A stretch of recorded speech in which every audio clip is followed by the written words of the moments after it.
So this is the Atari Jaguar. Released in 1993, the Jaguar was the last console entry by the Atari brand until the Atari Flashback in 2004. It's part of the 5th generation of consoles, and it was marketed as one of the first true 64-bit systems, although how they got to that number is a little bit questionable. We'll talk about that in a second. The design's pretty nice. I think one of the major faults is that it doesn't have a dust protector for the cartridge slot, which I think is really weird. So I generally have a cartridge plugged into mine, pretty much always, just to keep the dust out. Other than that, you know, it's a pretty simple design. There's not much to it. You've got your Jaguar logo here and a power button, and that is about it. The Atari Jaguar is one of the more obscure consoles released in the United States. It pretty much disappeared as quickly as it came on the scene. There's only 71 games or so for the console out of a planned 131. And the reason for this is because the Jaguar was pretty much doomed to fail from the start. It had very complicated architecture, which made it hard for developers to program for, and so a lot of them never really utilized the system's hardware to its actual potential. It was marketed as a 64-bit console, even though the actual graphics processing unit was 32-bit, and then through a combination of some other processors, it somehow added up to 64-bit. Atari was very heavy on the marketing for the Atari Jaguar, and some of you may remember the advertising campaign at the time, which was Do the Math.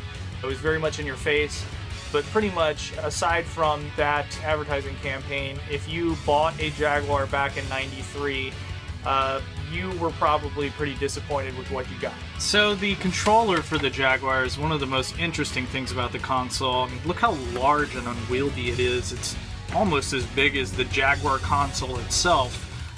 You've got your D-pad here, pause, option, and then 3 buttons, C, B, and A. It's kind of a weird layout. You C is the first button, B and A, so it's like a backwards alphabet deal.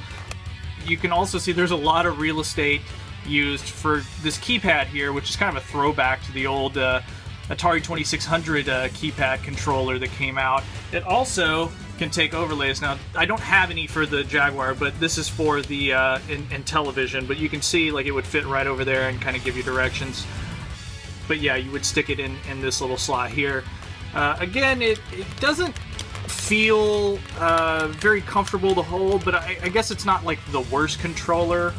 You know, depending on what your hand size is, I guess it could be comfortable. Some people really like it, you know. I'm kind of in the indifferent camp. I feel the same way about the Dreamcast controller as well. Well, anyway, let's play some Atari Jaguar games.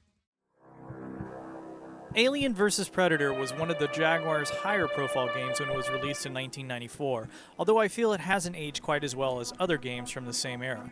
Most of the reviews were generally favorable, and I remember this game garnering a significant amount of buzz when it was released. In the game, you can choose from one of 3 characters, an alien, a predator, or a colonial marine. Let's check out the colonial marine first.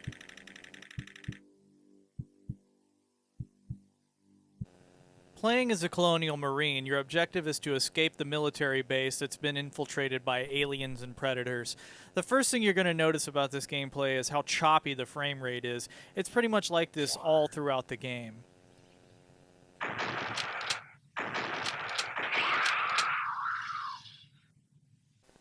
As a predator, your objective is to kill the alien queen. You have the ability to turn yourself invisible, but it's still really, really hard to kill anyone.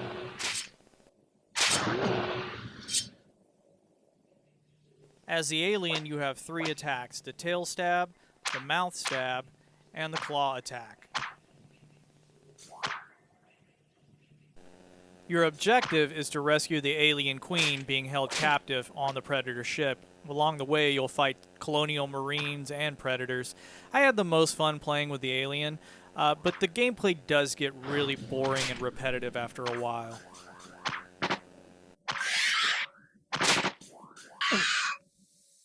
Next up, we have Zool 2, an action platformer released by Gremlin Graphics in 1993. The game was originally designed for Amiga, but was ported to DOS and the Atari Jaguar. You can choose from one of two characters, and the gameplay itself is really, really quick. As you can see here, it's actually too quick for my taste. The controls are very, very finicky, and a lot of times when I was trying to just stop on a platform, I would fall right off. It does have some cool little features, though, like hidden passageways where you can collect even more things, and there are weapon power-ups and things like that. This is not the game you want to get if you are one of those obsessive types that just absolutely has to have everything. Now, if you reach the end of the level and you haven't collected 99 pieces of candy, it will not let you progress. You'll have to go back through the level until you can reach the end with 99. Thankfully, there are checkpoints, and that makes the game a little bit easier, but overall, I would say the game is pretty difficult. There are boss fights, and they tend to drag on pretty long. I feel like the bosses take a lot of hits. Also, I thought it was kind of weird that the game itself has no music, but that's actually common throughout the Jaguar library.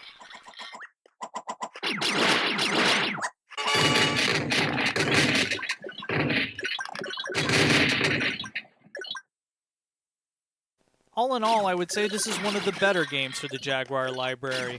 It's bright and colorful, and I think if you can get used to the controls, you can have a lot of fun with this game. It's not particularly expensive either. You can pick it up for about 20 to 25 bucks, so I think if you can get your hands on a copy of it, you should definitely go ahead and pick it up. On any other system, it'd be an average platformer, but on the Jaguar, it's definitely one of the better titles. Next up, we have Attack of the Mutant Penguins. Now, this is a weird one. I'll do my best to try and explain it. You can pick from two characters, this green guy here with a bat, and this orange guy here with a frying pan. Basically, the object of every level is to keep the scales from tipping with too many evil penguins.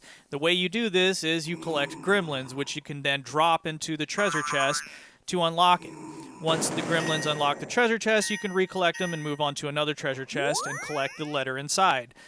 When you spell out the 3 letters of your weapon, bat, you can then start using your weapon and beat the crap out of the penguins. The penguins will then drop orbs, which you can use to power up your weapon, and once your weapon is powered up enough, you can use it to then kill the evil penguins. What a concept. Now, you will also notice there is no background music in this game either, so that makes us 0 for 3. Starting to think that's a thing with the Jaguar.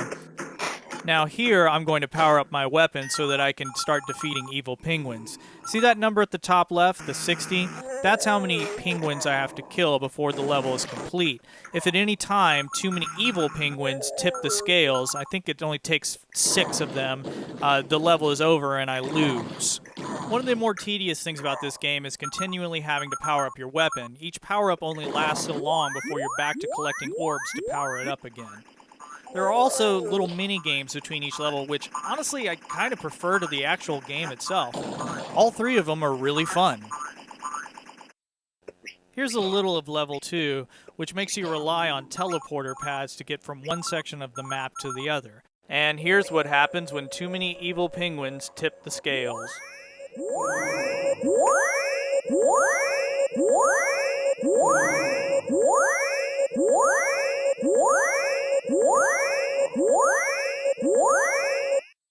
What a weird freaking game.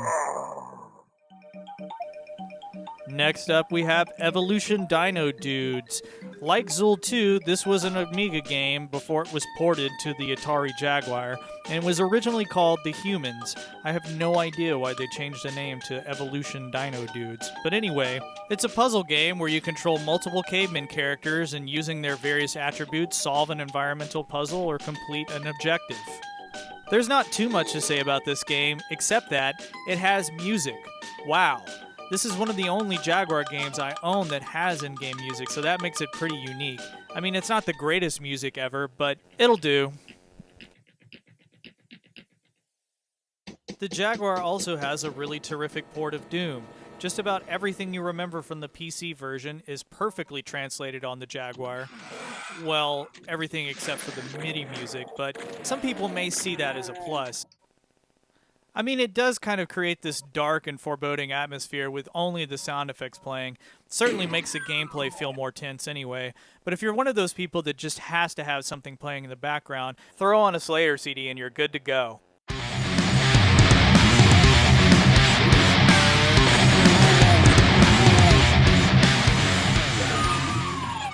Next up, we have Kasumi Ninja, one of the more shameless Mortal Kombat clones from the era, released on the Atari Jaguar. You select your character by walking through this three-dimensional hall, which is really cumbersome and just not fun at all. This game's probably the most infamous for this Scottish character, Angus, who shoots fireballs out of his kilt, which is just so stupid and ridiculous. There's also a Native American character that throws knives at you, named Pakawa. And there's some other stupid characters that I can't really remember. You can tell by the copious amounts of blood, though, that they were really going for this Mortal Kombat vibe, and Mortal Kombat it is not. Lastly, we have Pitfall: The Mayan Adventure. This game is pretty fun. It's an average platformer, but honestly, I can't tell a difference between the Jaguar version and the Super Nintendo version.